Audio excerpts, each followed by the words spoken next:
ভিডিওর টপিকটা যুব শক্তি প্রকল্প নিয়ে। হ্যাঁ, যুব শক্তি যোজনা নিয়ে আজকের এই স্পেশাল আপডেট। কবে থেকে আপনারা এই যুব শক্তি প্রকল্পের সুবিধা পেতে চলেছেন, কি রয়েছে এই মুহূর্তের সবচেয়ে বড় আপডেট, এবং আবেদন কারা কারা করতে পারবে এই যুব শক্তি প্রকল্পে, যুব শক্তি যোজনায় কাদের জন্য এই প্রকল্প, বিশেষ করে প্রতি মাসে 3,000 টাকা করে কারা পাবে, এখানে ছেলেরা পাবে নাকি মেয়েরা পাবে? মেয়েদের জন্য তো অলরেডি মহিলাদের জন্য অন্নপূর্ণা ভান্ডার রয়েছে, অন্নপূর্ণা যোজনা রয়েছে, তাহলে এই যুব শক্তিতে কি মহিলা পাবে না নাকি শুধুমাত্র পুরুষরা পাবে?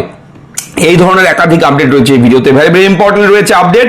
এবং যুব শক্তি ভরসা কার্ড প্রকল্পটি কি এবং এই প্রকল্পের সুবিধা কারা পাবে, কিভাবে পাবে, বয়স্ক থাকতে হবে, কোন কোন ডকুমেন্ট লাগতে পারে, এই বিষয়গুলো আলোচনা করবে। এবং বিশেষ করে বড় আপডেট যেটা হচ্ছে, কবে থেকে আপনারা পেতে চলেছেন এই যুব শক্তি প্রকল্পের সুবিধা, কবে থেকে আবেদন করতে পারবেন। আপনারা সকলেই জানেন যে নতুন পোর্টাল চালু হয়ে গেছে, যুব শক্তি, বাংলার যুব শক্তি, ঠিক আছে, সেই পোর্টালও চালু হয়ে গেছে। কিন্তু পোর্টাল চালু হলেও সেই পোর্টালে কিন্তু আবেদন চালু হয়নি, অ্যাপ্লাই কিন্তু আপনারা করতে পারবেন না। তাহলে অ্যাপ্লাইটা কবে থেকে হবে?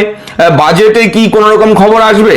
আগামী 22 তারিখ রাজ্য বাজেট, সেই বাজেটে কি খবর রয়েছে এটু যে জানাবো, মন দিয়ে শুনবেন। আমি থাকবো ভিডিওতে আপনার সঙ্গে শুভঙ্কর। আপনি দেখছেন আপনাদের প্রিয় ইউটিউব চ্যানেল রেফারেন্স, চ্যানেলটিকে সাবস্ক্রাইব করুন, ভিডিওটাকে লাইক করবেন, একটু বেশি করে শেয়ার করবেন যাতে করে সবার কাছে এই আপডেট পৌঁছায়। চলুন শুরু করি আজকের এই ব্রেকিং আপডেট। দেখুন, বেকার যুবক যুবতীদের 3,000 টাকা করে দেওয়া হবে। আগের যুবসাথী প্রকল্প বন্ধ হচ্ছে, সেটা আগের যুবসাথী প্রকল্প বন্ধ হয়ে গেছে, সেটা বলার অপেক্ষা রাখে না। বদলে চালু হচ্ছে যুবসাথী প্রকল্প, এবং সেই যুবসাথী প্রকল্প বন্ধ হয়ে এবার চালু হচ্ছে যুব শক্তি প্রকল্প।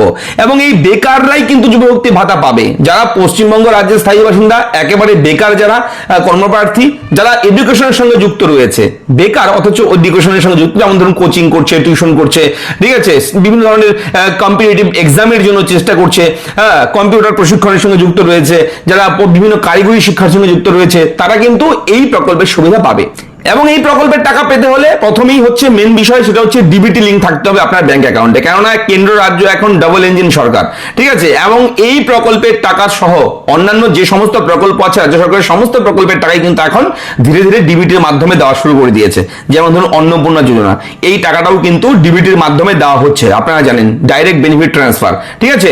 তো সেই ব্যাংকের সঙ্গে আপনার আধার লিঙ্ক, ডিবিটি লিঙ্ক থাকতে হবে, তবে পাবেন। এবার প্রশ্ন হচ্ছে, কবে থেকে এই প্রকল্প চালু হচ্ছে, আবেদন কবে থেকে করতে পারবেন? তার আগে বলে রাখি যে মুখ্যমন্ত্রী শুভেন্দু অধিকারী জানিয়েছে 22শে জুন, আগামী 22শে জুন রাজ্য বাজেট, এবং সেই আগামী এক বছরে, সেই বাজেটে, সেই আগামী এক বছরে এই প্রকল্পে বরাদ্দের কথা ঘোষণা করবেন পশ্চিমবঙ্গ রাজ্য সরকার, ঠিক আছে। এই বাংলার যুব শক্তি প্রকল্প নিয়ে এক বছরের বাজেট বরাদ্দ করবে, ঠিক আছে, এক বছরের জন্য এই প্রকল্পের বাজেট ঘোষণা করবে পশ্চিমবঙ্গ রাজ্য সরকার। তাহলে আমরা অপেক্ষা করে থাকবো এখন 22 তারিখের জন্য। আগামী 22 তারিখ ঘোষণা হবে কিছু একটা, এবং সেই ঘোষণার পরেই কিংবা সেই দিন থেকেই পোর্টালে নতুন আপডেটও আসতে পারে। এবং বলে রাখি, যুব শক্তি ভরসা কার্ড প্রকল্পটি কি? রাজ্য জুড়ে শিক্ষিত বেকার যুবক যুবতীদের সহায়তা করার জন্য তৈরি একটি জনকল্যাণমূলক উদ্যোগ। আগের সরকার যুবশ্রী প্রকল্প চালু করেছিল, এবং সেই যুবশ্রী প্রকল্পটাকে মার্জ করে যুবসাথী করে ভোটের আগে, ভোট ব্যাংকিং এর জন্য। এবার তারপর সেটা বর্তমান সরকার, যে নতুন সরকার, এখন কেন্দ্রের সরকার, বিজেপি সরকার রয়েছে পশ্চিমবঙ্গ রাজ্যে, এবং এই সরকার সেই যুবসাথীটাকেও কনভার্ট করে যুব শক্তি নাম দিয়ে 3,000 টাকা দেওয়ার পরিকল্পনা নিয়েছে, অর্থাৎ ডবল টাকা দেবে। আগে পেত 1,500 টাকা করে, এখন পাবে 3,000 টাকা করে, ঠিক আছে।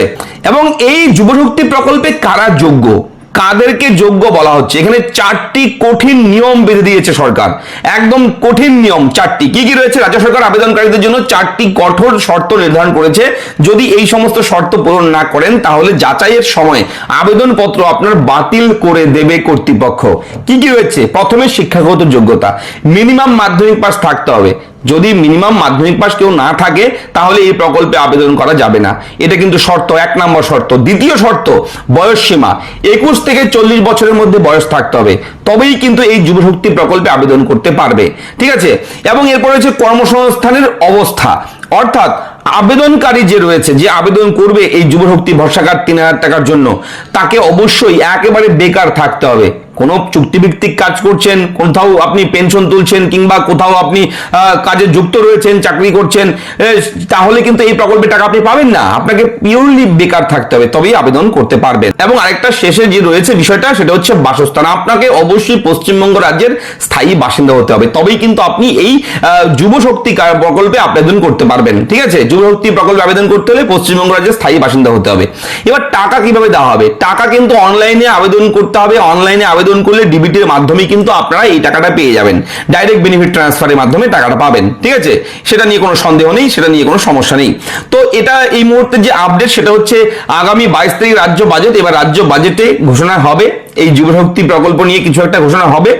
কেননা আগেই বলেছে যুবশক্তি প্রকল্পের জন্য রাজ্য বাজেটে 1 বছরের জন্য এই প্রকল্প বরাদ্দের কথা ঘোষণা করবে, 1 বছরের। ঠিক আছে, এরপরেই কিন্তু আবেদন সম্পর্কে সমস্ত ধারণা আমাদের আসবে। কেননা এই মুহূর্তে পোর্টাল খুললে কিন্তু শুধুমাত্র ওয়েবসাইটটা ডেভেলপমেন্ট হয়েছে মোটামুটি, কিন্তু কোনো আবেদন করবার কোনো লিঙ্ক জেনারেট হয়নি। অনলাইন অফলাইন কোনোভাবেই কিন্তু অ্যাপ্লাই হচ্ছে না।